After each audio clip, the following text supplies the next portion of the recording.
कुछ ही किलोमीटर में सरयू की हो जाती है। मैं इस बात को जानता हूं, मैंने इतिहास पढ़ा है, मैंने भीमा कोरेगांव का भी इतिहास पढ़ा।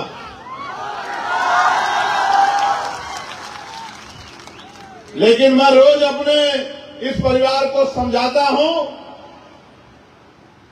कि हमें किसी भी कीमत पे कानून को हाथ में नहीं लेना है और संवैधानिक तरीके से ही जो महापुरुषों ने रास्ता दिखाया है उसी तरीके पे चलकर इन लाखों लोगों के आंसू पूछने का काम करना है और अपने बहन बेटियों के सम्मान की रक्षा करनी है, उनको सशक्त बनाना है और समता मूलक समाज बनाना।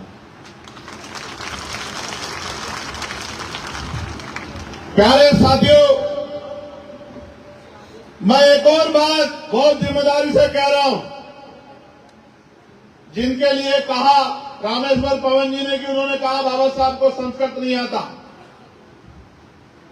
मैं उनको संत नहीं मानता हूं। और जो सनातन की मान्यता उनके अनुसार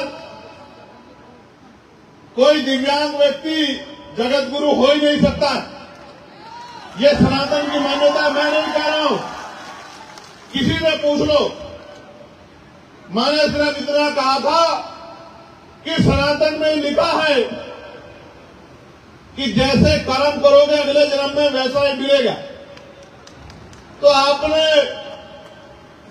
श्रीमान जी ऐसे क्या कर्म किए कि कुदरत ने आपसे आंखें छीन ली?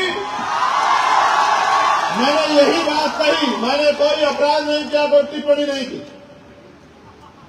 ऐसा क्यों हुआ, इसका जवाब उनके कर्मों के आधार पर, सनातन के आधार पर निर्धारण होना चाहिए। लेकिन वो बार बार हमारे महापुरुषों को, और उन्होंने भी डॉक्टर बाबा साहब अम्बेडकर को भी उन्होंने कहा कि मैं नहीं मानता। अच्छी बात है, आप नहीं मानते, और आप क्यों मानोगे समतामूलक समाज की विचारधारा को? क्यों मानोगे आप भारतीय संविधान को? उन्होंने कहा मैं भारतीय संविधान को भी नहीं मानता। लेकिन मैं उनको बता देना चाहता हूं,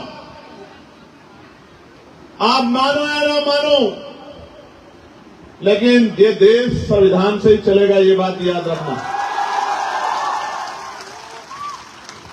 ये देश संविधान से चला है, संविधान से चल रहा है, संविधान से चलेगा। और जिसको संविधान से दिक्कत हो वो कहीं और चला जाए। जिसको भारतीय संविधान में आस्था ना हो वो किसी दूसरे देश के संविधान में जो आस्था रखता हो वहां चला जाए जहां उनका राज हो। यहां भारतीय संविधान का राज है और यहां के प्राइम मिनिस्टर भी संविधान को माथे पे लगाते हैं। याद है नहीं याद है आपको? अगर कोई संविधान के विरोध में जाके अनर्गल टिप्पणी करेगा, संविधान सम्मत कार्रवाई करा के उसको जेल में भिजवाने का काम भी आजाद समाज पार्टी भीम आर्मी के लोग करें।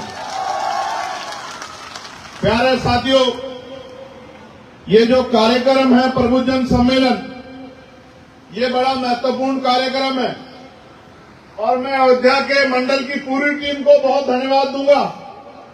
जिस तरह का अनुशासन उन्होंने आज बनाया है,